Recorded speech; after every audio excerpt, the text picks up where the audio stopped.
하나님 말씀은 사도행전 제3장 1절에서 10절입니다. 사도행전 제3장 1절에서 10절.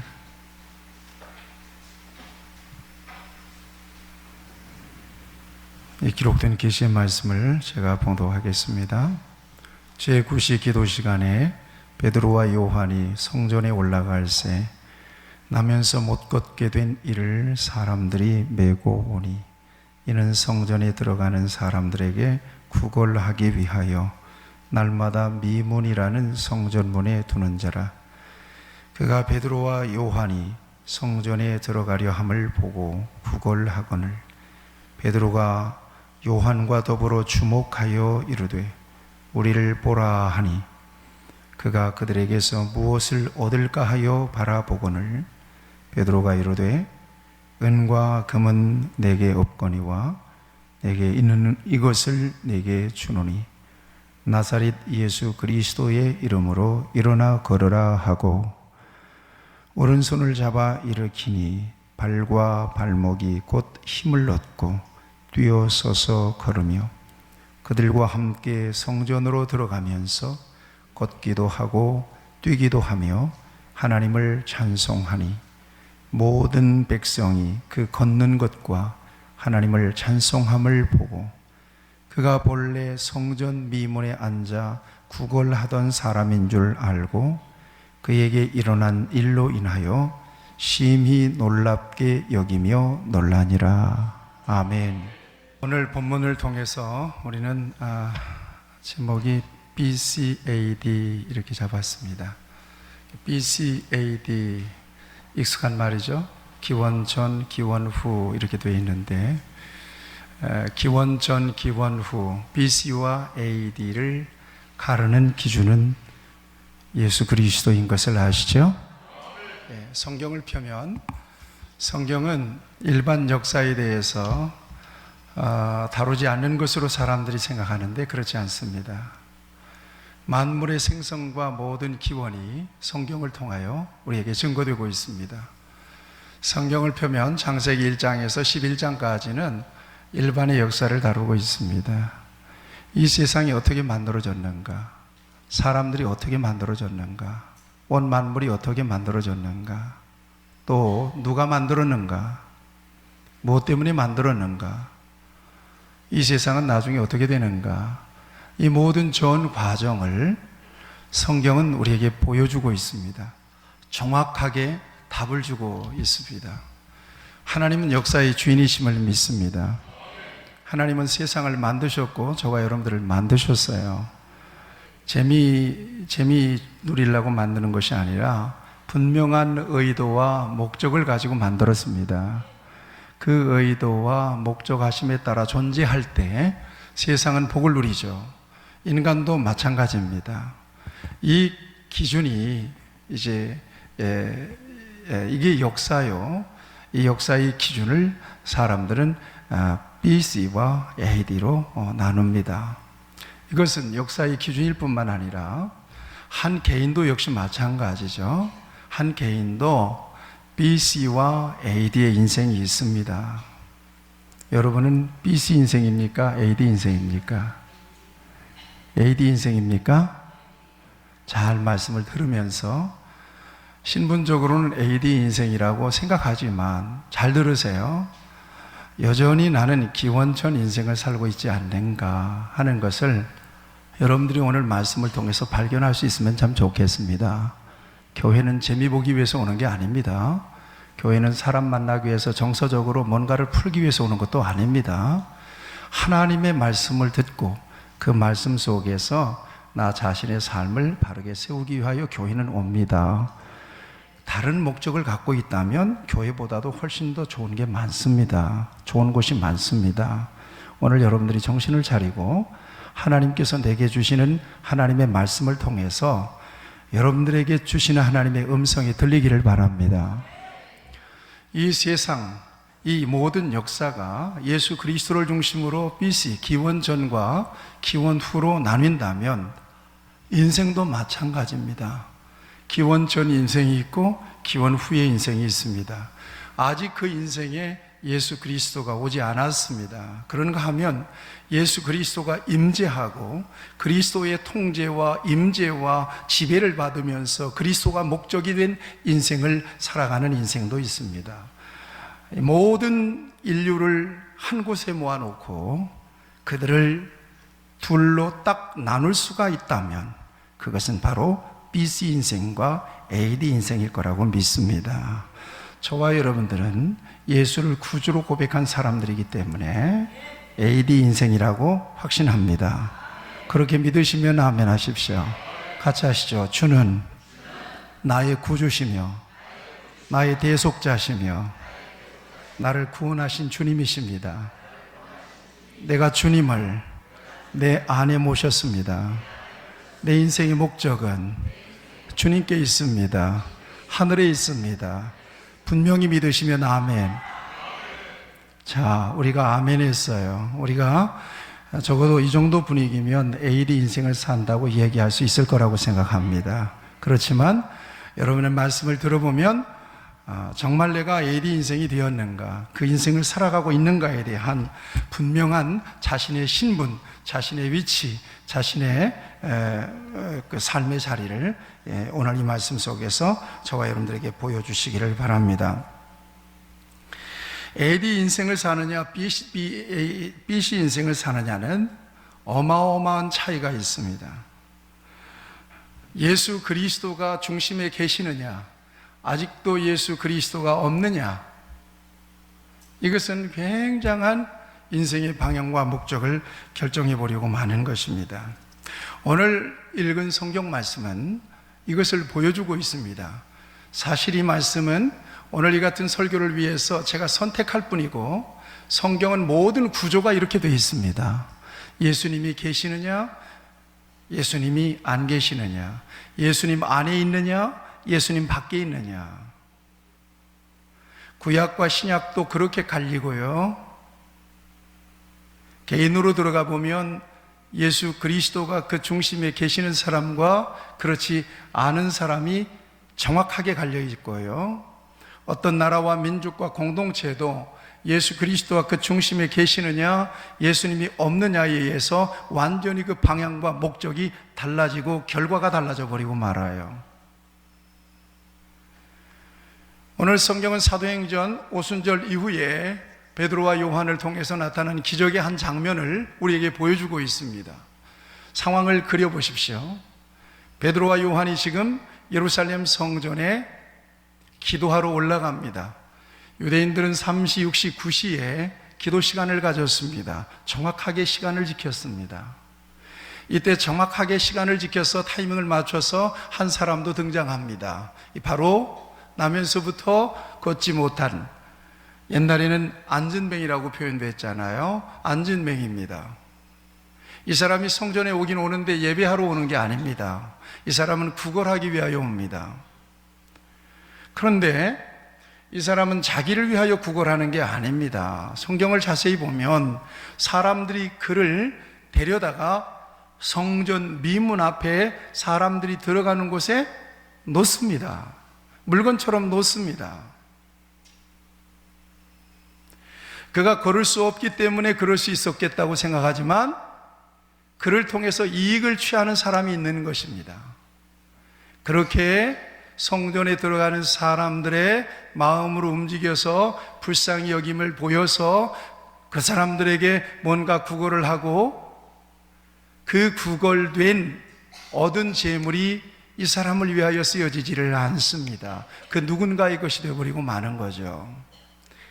불행한 인생, 인간으로 태어나서 걷지 못한 것도 불행한데 자기의 권리를 남에게 다 빼앗겨버린, 자기를 위해서는 단 한순간도 시간과 정서와 에너지를 쓸 수 없는 완전히 수동태 인생이죠. 완전히 피동태 인생이지요. 물건과 같은 인생이지요. 노예와 같은 인생이지요. 자신의 인생이 불행하다는 사실조차도 깨닫지 못하는 인생이에요. 미래가 없습니다. 자신의 미래에 대해서 전혀 설계할 수 없는 사람이에요.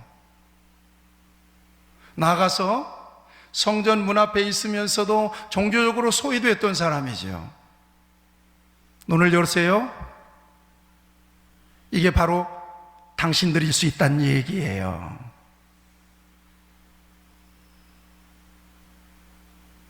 불행한 인생이에요. B씨의 인생이 이렇습니다. 예수님을 만나지 못한 인생이 이렇습니다. 예수님을 경험하지 못한 인생이 이렇습니다. 예수님 밖에 있는 인생이 이렇습니다. 예수님께 붙잡히지 못한 인생이 이렇습니다. 불쌍한 인생입니다. 무엇을 먹을까, 무엇을 마실까, 아침에 눈을 뜨면 살았구나, 저녁에 해가 지면 그 누군가에 의해서 다시 떼며져서 집으로 돌아가서 잠시 눈을 붙이고, 그리고 다시 누군가에 의해서 일터로 나와야 되고, 그가 번 모든 돈과 그 모든 물질을 온전하게 갖다 바쳐야 되는 가련한 인생이죠. 살았으나 죽어버린 인생이에요. 이런 인생은 성경을 통해서 얼마든지 우리가 발견할 수가 있습니다. 그 인생이 오늘 예수님을 만나게 되는 AD 인생으로 바뀌어요. 베드로와 요한이 기도하러 성전으로 올라갈 때 이 안전뱅이가 베드로와 요한을 주시합니다. 목적은 하나예요. 뭔가 좀 얻을까 하여 구걸합니다. 한 푼 줍시오. 자비를 좀 베푸십시오. 한 푼 줍시오 그래요.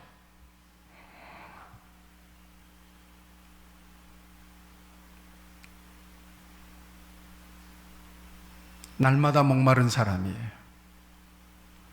많이 얻었어도 목마르고 적게 얻었어도 목말라요. 이렇게 살아가는 사람들이 세상은 너무나 많아요. 무엇을 얻을까 하여 사는 사람들, 무엇을 입을까 마실까, 무엇을 입을까 하여 인생을 온전히 집중시킨 사람들, 그것이 목적이 된 인생들, 전혀 다른 가치는 상상할 수도 없어요. 불쌍한 인생들이죠. 아주 치근한 인생들이죠. 베드로와 요한이 그를 똑바로 바라봅니다. 그러자 이 구걸하는 안전뱅이가 베드로와 요한이 그를 주목하는 것을 보고, 여기를 저를 집중하게 해주세요. 주목하는 것을 보고 무엇인가 얻을까 하여 그를 더욱더 집중합니다. 이때 베드로와 요한은 안전뱅이를 바라보며 무엇인가 그 안전뱅이가 무엇인가 다른 차원에서 자기를 바라보고 있는 것을 느끼게 됩니다. 그리고 그에게 다가갑니다. 이때까지는 이 안전뱅이가 뭔가 오늘 한 건 했다라고 느꼈을 가능성이 있습니다. 그런데 베드로가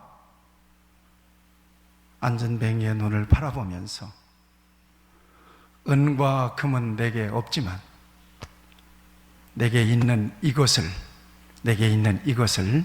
너에게 주노라. 곧 나사렛 예수 그리스도의 이름으로 일어나 걸으라. 아멘. 여러분, 이 이름의 권세를 지금도 믿으시나요?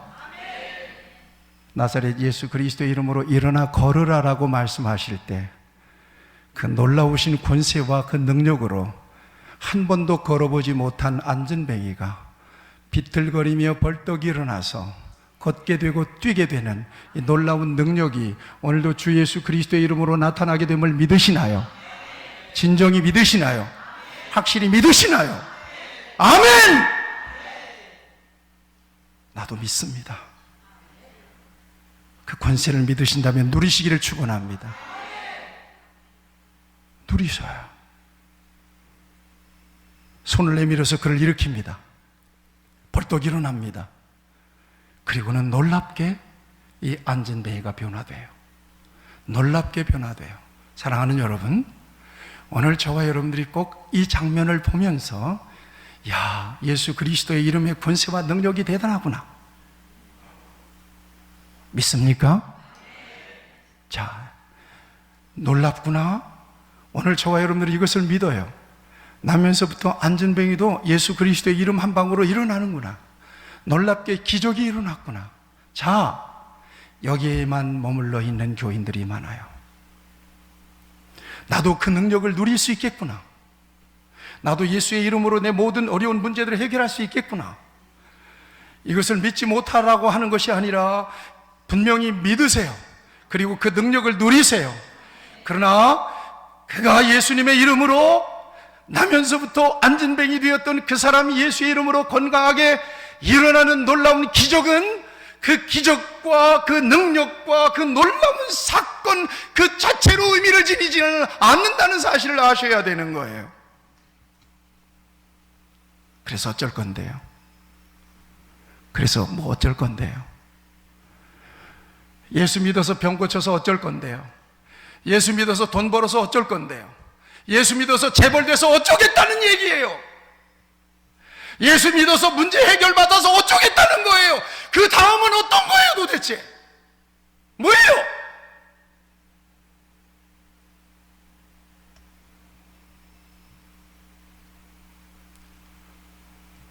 그 수준에서 나의 신앙이 새로운 차원으로 넘어가지 못하면 그 인생은 여전히 BC 인생에 머물러 있어요. 억울한 거 아니에요? 분명히 예수를 만났는데, 예수님의 능력을 맛봤는데,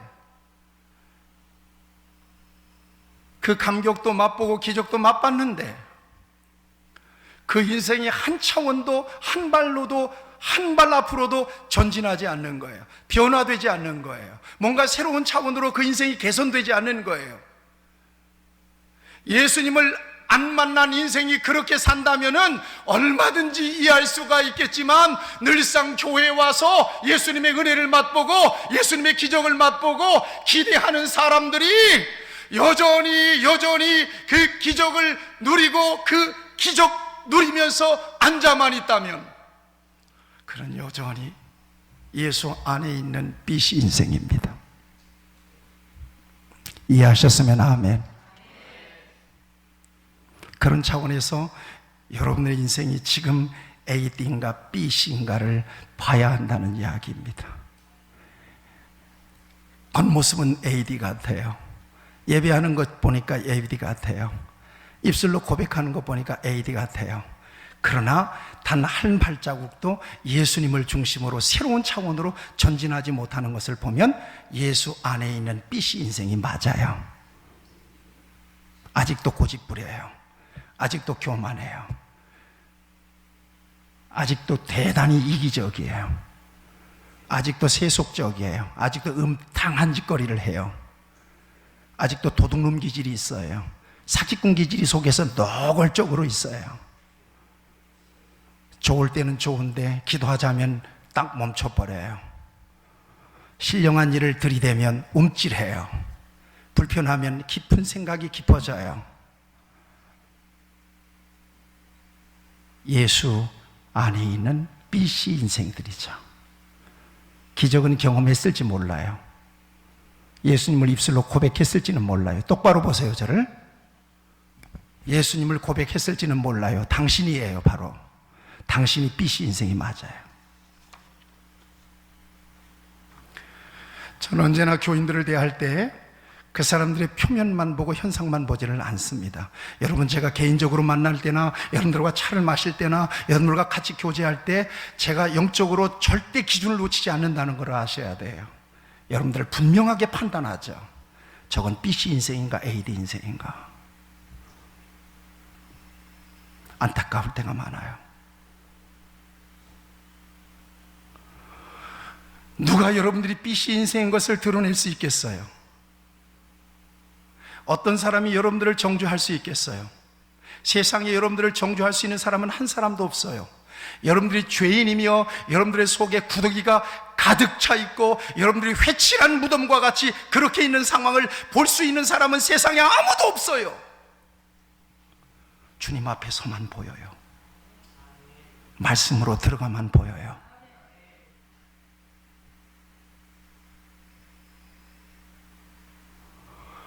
오늘 우리는 기적에 집중하지 말아야 돼요.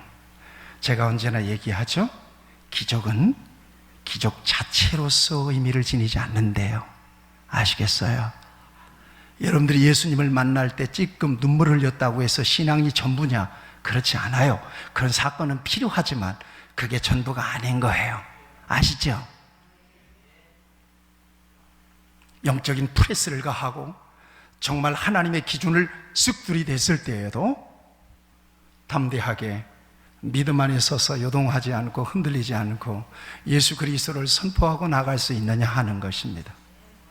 기적은 그 기적 자체로 하나님은 반드시, 예수님은 그런 기적은 기적 자체로 기적을 행사하지 않으셨어요. 의미 없이. 기억하세요. 늘 얘기하죠. 나사로가 왜 살았어요? 지금 나사로가 살아있습니까? 나사로가 이후에 몇 년 동안이나 더 살다가 죽었을까요? 그는 또 죽었어요. 오병이어의 기적을 통해서 수많은 사람들이 보리떡 5개, 물고기 2마리로 장정만 5,000명을 먹었어요. 자, 이게 어떤 의미를 지니는 걸까요? 가나 혼인잔치에서 맹물이 포도주가 됐나요? 그래서 어쩌게요? 그래서 어떻다는 얘기예요? 기적만 찾아다니는 신비주의자들,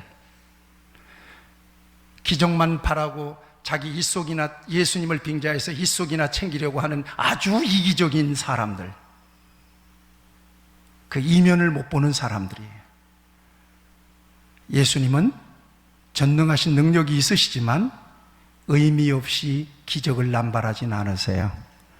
그래서 예수님의 기적을 기적이라고 얘기하지 않고 이적이라고도 얘기하고 표적이라고 얘기하는 이유는 이 일을 통해서 하나님은 더 큰 음성을 들려주시기를 원하신다는 것이에요. 나면서부터 소경되었던 사람의 눈이 왜 열렸어요? 예수 그리스도가 진리의 빛이 되신다는 사실을 가르치기 위해서요. 오병이어의 사건 왜 온 거예요? 예수님이 영원한 생명의 떡이신 것을 가르치기 위해서예요. 나사로가 왜 살았어요? 나는 부활이요 생명이니 나로 말미암지 않고는 아버지께로 나를 믿는 자는 죽어도 살겠고 나를 믿지 않는 살아서 나를 믿는 자는 영원히 죽지 아니하리라. 예수님의 부활을 가르치기 위해서예요. 믿음이에요. 목적은 믿음이에요. 그리고 변화예요. 생각해 보세요. 나면서부터 안전뱅이 되었던 이 불행한 사람, 불쌍한 사람, 살았으나 죽은 사람, 살아있으나 마나 존재감이 전혀 없는 사람, 그 사람아 죽어나간다고 해서 누가 눈 하나 깜짝 안 할 수 있는 사람, 예수 밖에 있는 빛이 인생, 눈만 뜨면 무엇을 먹을까 마실까 헐떡거리는 사람, 영적인 가치가 전혀 없는 사람, 미래가 없는 사람이에요. 오늘 조금 벌면 재수 좋아. 오늘 조금 일진이 안 좋다 싶으면 우울한 사람, 이런 아주 1차원적인 사람, 본능적으로 사는 사람이죠. 인간으로 태어나서 하나님의 형상은 완전히 깡그리 무너진 채 본능만 가지고 사는 사람이에요. 자기에게 집중된 인생이죠. 아주 이기적인 인생이죠. 바로 당신이 그럴 수 있다는 얘기예요. 제 눈에는 보인단 말이에요. 그게 보여요. 참을 수 없는 민망함이 있어요. 보여요. 언젠가는 깨져야 될 텐데, 언젠가는 변화돼야 될 텐데. 그래서 오늘 우리는 이 안전뱅이의 기적에 집중하는 것이 아니라 변화에 집중해야 돼요. 변화됐어요. 아멘. 변화된 거예요. 그 변화를 살펴봐야 돼요. 한 번도 일어나 보지 못한 사람이 일어났으니까, 예수의 이름으로 일어났으니까 얼마나 기쁘겠어요. 걸어보겠어요. 뛰어보겠어요. 자기의 몸을 여러 번 확인했을 거예요. 다리도 두드려보고 꼬집어도 봤을 거예요. 이게 생시냐 이게 꿈이냐. 그런데 놀랍게 그는 누구의 능력으로 그 같은 기적이 왔는지를 알았어요. 누구의 힘으로 그렇게 다리에 힘을 얻어서 일어나는지를 알았어요. 그의 기적을 뒤따르는 그의 행동을 추적해 보면 그는 그 사건을 통하여 예수님을 만나는 거예요. 아멘. 그래서 다시 주저앉아서 구걸하는 사람이 되지 않고 기뻐 날뛰면서 자기를 아는 지인과 가족들에게 가서 내가 나았다고 소리 지르며 자랑하고 선전하는 사람이 되지 않고 베드로와 요한과 더불어 성전으로 들어가요. 성전으로 들어가요. 뛰어서서 걸으며 성전으로 들어가서 하나님을 찬미했어요. 이게 변화예요. 우리는 그 변화에 집중해야 돼요. 기적을 체험했나요? 구원의 감격이 있나요? 입술로 예수를 주로 고백하나요? 그러나 인생의 적극적인 변화가 한 발자국도 안 생겼다면 당신은 여전히 예수 안에 있는 아주 위험한 주전 인생이, BC 인생이 아주 위험한 사람이에요. 그 사람 전도 못해요. 예수 안에 있다고 여기니까, 예수 안에 있다고 여기니까 그 인간은 누구 가도 전도 안 해요. 권사래 전도 안 해요. 안수집사래 전도 안 해요. 잘못해도 지적 안 해요. 믿음이 없어도 지적 안 해요. 불쌍한 인생이죠. 예수 안에 있지만, 예수님으로 인하여 기적을 경험했지만 단 한순간도 예수님을 중심으로 삶의 우선순위, 가치의 우선순위를 정하고 복종하고 순종하고 자기 부정하고 자기 십자가를 지려고 하지 않는 사람, 기도하지 않아요. 하나님의 말씀이 너무나도 어려워요. 말씀을 들어도 말씀이 들리지가 않아요. 성전에 와도 집에 있으나 성전에 있으나 마음이 똑같아요. 빨리 예배가 끝났으면 좋겠어요. 세상에서 여러 가지 일들을 하고 있는데 교회에서조차도 이런 어려운 일들을 하나 그러고 왠지 모르게 속에서 왕 짜증이 나 있는 사람이 있어요. 이것은 위험한 AD를 살면서 여전히 BC 인생인 주전 인생이 맞습니다. 맞아요. 틀림없어요. 여러분, 탕자의 비유를 알 것입니다. 누가복음 15장의 탕자의 비유 잘 들으세요. 탕자의 비유. 탕자는 아버지의 재산을 미리 가져다가 밖에 외국에 나가 소랑방탕하며 탕진을 했어요. 못된 놈이지요. 나쁜 놈이지요. 아주 불쾌한 녀석이에요. 죄를 지었어요. 그런 놈이 세상에 어디 있어요? 그리고는 외국에서 호랑방탕하며 다 탕진해버리고 왕거지가 되어버렸어요. 그 돼지우리에서 주업 열매를 먹고 그것마저도 먹기 힘드니까 그때 인생이 도탄에 빠지게 되고, 그리고는 드디어 아버지의 집을 생각하는 거예요. 내 아버지 집, 옛날 나의 고향집, 나는 그 집에 아버지가 있고 그 집에 머슴들이 있고 일꾼들이 있고 먹을 것이 풍족한데 왜 나는 여기에서 이렇게 비참하게 사는가? 그리고는 아버지의 집을 향하여 걸어가기 시작합니다. 그런데 놀랍게도 아버지는 아들이 나간 이후에 이 못된 이 불효자 아들을 한 번도 잃어버린 일이 없어요. 잊어버린 일이 없어요. 그래서 밤마다 문을 열어놓고 아들을 이제나 저제나 기다리는 거예요. 자, 이 아버지가 누구예요? 하나님이세요. 하나님 아버지. 하나님의 마음이 그렇다는 거예요. 죄인을 향한 하나님의 마음이 그렇다는 거예요. 아들이 먼 발치에서 거지 모습으로 돌아오는데 아버지가 그 아들을 먼저 알아봅니다. 그리고 뛰어들어갑니다. 그리고 얼싸안습니다. 아들은 자기가 저지른 죄가 생각이 나서 고개를 들지도 못합니다. 아버지가 그를 앉자 아들이 한마디 던집니다. 아버지, 이제는 저를 아들로 받지 마세요. 이제는 모습 품꾼 하나로 나를 봐주세요. 아니다, 너는 내 아들이다. 그래서 집으로 데리고 가서 송아지를 잡게 하고 그 아들이 돌아왔음에 대해서 잔치를 벌입니다. 벗었던 신발 다 씻기고 옷도 깨끗이 입히고 그리고 가락지도 껴줍니다. 너는 내 아들이다. 완전한 회복입니다. 그런데 한 사람, 큰아들, 모범생입니다. 아버지를 한 번도 떠나본 일이 없습니다. 아버지에게 부담을 준 일이 없습니다. 묵묵하게 아버지를 도왔습니다.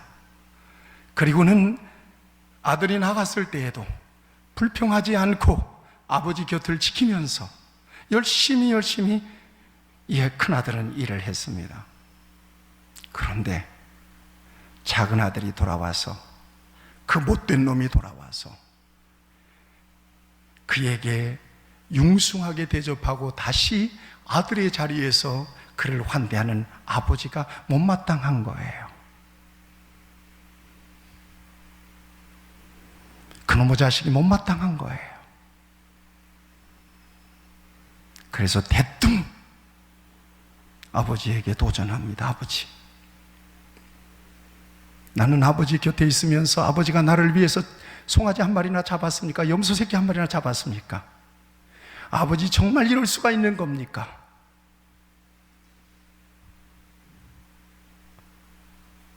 저 못된 놈을 향하여는, 탕진하고 돌아온 저 녀석을 향하여는 여기에서는 송아지를 잡고 동네 사람 모아서 잔치를 벌이는데 아버지, 나를 위해서 한 일이 뭡니까? 그러면서 아버지에게 도전합니다. 집에 머물러 있는 것이 중요하지 않습니다. 아버지의 속을 속상하게 한 것이, 하지 않은 것이 중요한 것이 아닙니다. 그는 집에 머물러 있어서 오늘날로 말하면 아주 잘 믿는 그리스도인 같았지만, 그러나 그의 인생 마음의 가치는 손톱만큼도 안 변해 있었습니다. 그는 오히려 집 나갔다가 회개하고 돌아온 작은 아들보다 더 심각한 타락한 탕자로 집안에 있었던 것입니다. 오늘 저와 여러분들이 그런 사람일 수 있다는 이야기입니다. 사랑하는 여러분, 내 인생이 B씨 인생은 아니라면 여러분들의 삶은 얼마만큼 하나님을 대하여 바뀌었는지를 돌아보셔야 합니다. 예수님 때문에 병을 고치셨나요? 예수님 때문에 가난에서 벗어났나요? 예수님 때문에 회사가 잘 되고 예수님 때문에 여러분들의 삶의 질이 높아졌나요? 예수님 때문에 관계가 풀어졌나요? 그래서 어쩔 건데요? 그래서 어쩔 건데요? 그래서 어쩌라고? 그것 때문에 예수님이 오셨나요? 그것 때문에 예수님이 죽으셨나요? 그것이 정말 여러분들에게 주신 진정한 은혜인가요? 은혜라면 그 은혜에 대해서 여러분들은 지금 어떻게 반응하고 계시나요? 어떻게 응답하고 계시나요? 어떻게 예수님께 조금이라도 여러분들의 삶을 희생하고 계시고 헌신하고 계시고 예수님께 진정한 삶의 가치의 우선순위를 드리고 계신가요? 그렇게 살아도 박수 쳐드릴 수 있어요. 괜찮다고 덮어버릴 수 있어요. 아이고, 기도하시더니 큰 은혜 받았네요. 아이고, 기도하더니 자식 합격했네요. 아이고, 예배생활 잘하더니 건강 회복됐네요. 얼마든지 그것을 위로하면서 신앙생활을 이벤트처럼 을르고 달르고 덮어버리고 부담 갖지 않게 이끌어갈 수도 있을 거라고 생각합니다. 그러나 그러면 안 된다고 생각합니다.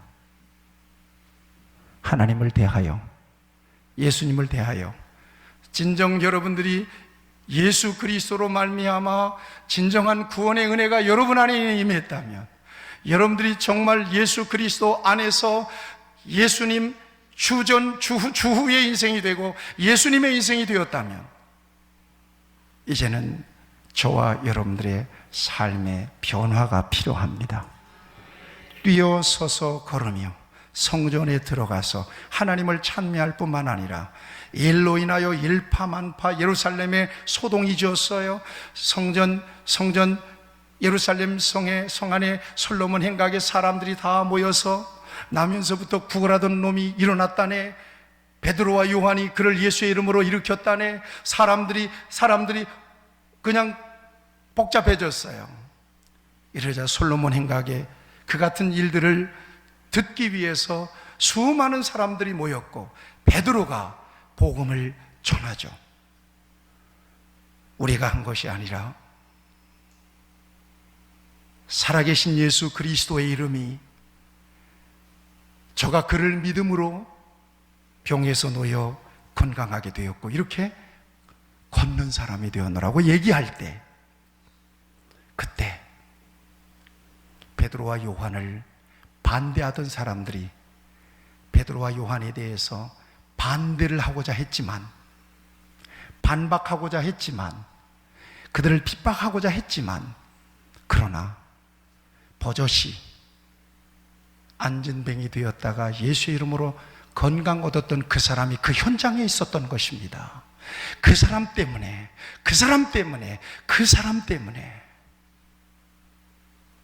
그 누구도 베드로와 요한의 메시지를 반박할 수가 없었던 것입니다. 그는 이미 복음의 사람이 되고 사역자가 되었던 것입니다. 변화입니다. 오늘 저와 여러분 모두에게 이 아침에 도전합니다. 예수님의 이름을 만나셨나요? 예수님 때문에 여러분들의 인생이 행복해졌나요? 그래서 어쩔 건데요? 그것이 끝이에요? 그래서 안주해서 여러분들이 한번 그 은혜만 누려보다가 와라 그러면 천국 가서 멸류관 쓸 것 같아요? 아니에요. 예수님을 입술로 고백하고 마음으로 믿어서 아무리 1000번 만번 고백했다 할지라도 예수님께서 여러분들에게 주신 그 은혜가 여러분들의 생각을 바꾸고 마음을 바꾸고 의지를 바꿔서 예수님이 정말 원하시는 삶으로 여러분들의 삶이 한 걸음 한 걸음 전진하지 못한다면 나는 단언고 얘기할 수 있어요. 여러분들은 예수를 믿는다고 하지만 아직도 주전 인생을 살고 있어요. 주전 인생이에요. 바라기는 예수님을 진정으로 만나서 예수님 앞에서 여러분들의 삶이 하나님 앞에서 변화되고 정말 하나님께서 그 놀라운 기적으로 여러분들을 살리시고 여러분들을 새롭게 하신 그 목적을 온전하게 이루어드리는 응답하는 하나님의 사람으로 살기를 저는 축원합니다. 축원합니다. 기도하십시다.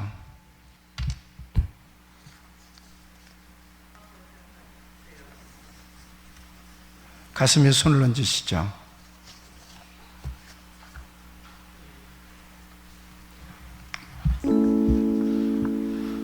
저도 예수님 때문에 울어봤습니다.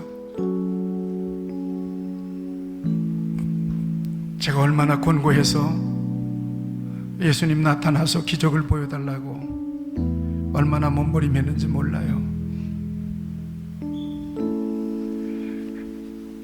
그러나 내가 구하는 것보다도 하나님은 내게 더 큰 은혜를 주셨다는 사실을 발견합니다. 이제는 내가 무엇을 하나님 앞에 구하기보다 앞서 하나님이 이 은혜를 받은 사람이 하나님 앞에 어떻게 응답하며 살아야 합니까? 사도 바울이 만난 예수님과 내가 만난 예수님이 동일한데, 그는 예수님을 만나고 난 이후에 만일 그리스도 안에서 우리의 바라는 것이 다만 이생뿐이면 모든 사람 가운데서 우리가 더욱 불쌍한 자이리라. 우리가 주목하는 것은 보이는 것이 아니요 보이지 않는 것이니, 보이는 것은 잠깐이요 보이지 않는 것은 영원함이리라. 나는 선한 싸움을 싸우고 나의 달려갈 길을 마치고 믿음을 지켰으니 이제 후로는 나를 위하여 의의 면류관이 예비되었으므로 곧 주 의로우신 재판장이 그날에 내게 주실 것이며 내게만 아니라 주의 나타나심을 사모하는 모든 자에게도니라. 그는 그렇게 확실한 가치의 변화가 왔는데 나는 여전히 세상과 하나님 사이에서 회색지대에서 방황하고 있습니다.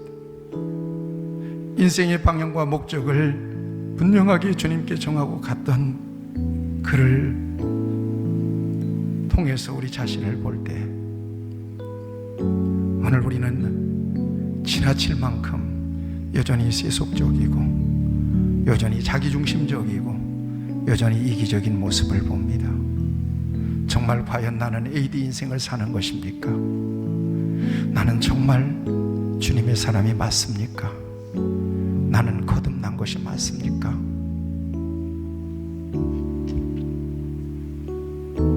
내가 진정으로 거듭났다면 변화되지 못한 나의 삶은 너무나 억울합니다. 변화되지 못했다고 그 누군가가 내 죄를 지적하고 나를 공격할 수는 없습니다. 다만 하나님께서 나를 보시고 너 그렇게 살면 안 되잖아. 내게 주신 은혜가 얼만데 내가 너를 위하여 십자가를 지었는데 내가 피 흘렸잖아. 너 그러면 안 되잖아. 영적인 안전뱅이에서 일어났잖아. 목적 없이 살았던 네 인생이 목적과 방향이 정해졌잖아. 그렇게 앉아있으면 안 되잖아. 그렇게 침묵하고 있으면 안 되잖아. 그렇게 주저앉으면 안 되잖아.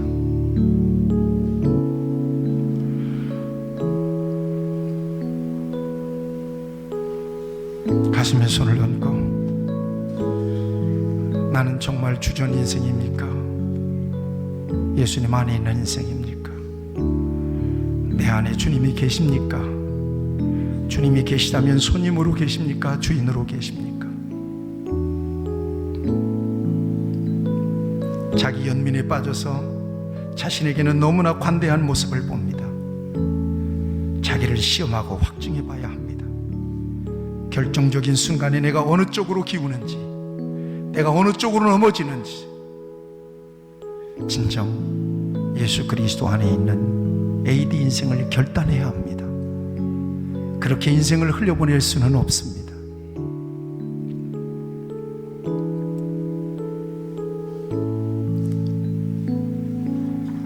사랑의 하나님 아버지, 우리를 사랑하셔서 오늘도 귀한 말씀을 듣게 하신 것을 감사합니다.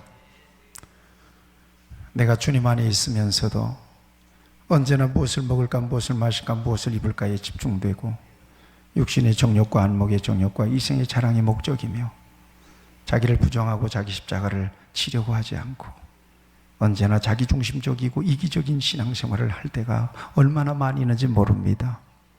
기도하지 않고 기도에 대한 부담이 오더라도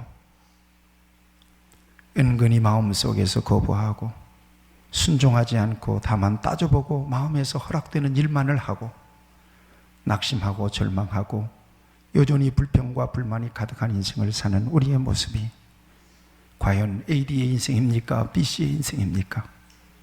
주님을 고백하고 있지만 인생의 주권을 온전히 주님께 드리지 못하고 집 안에 있는 탕자와 같이, 집 안에 있는 큰아들 탕자와 같이 그렇게 살고 있지는 않습니까? 주여, 우리를 불쌍히 여겨주시고 이제 은혜를 받았다면, 이제는 구원을 받았다면 한 걸음 주님을 찬송하며 성전으로 나아가고 변화된 삶을 통해서 자기를 부정하고 자기의 십자가를 지는 영적인 성장, 믿음의 성장이 우리 모두에게 있게 하여 주시옵소서. 예수님의 이름으로 기도하옵나이다. 아멘.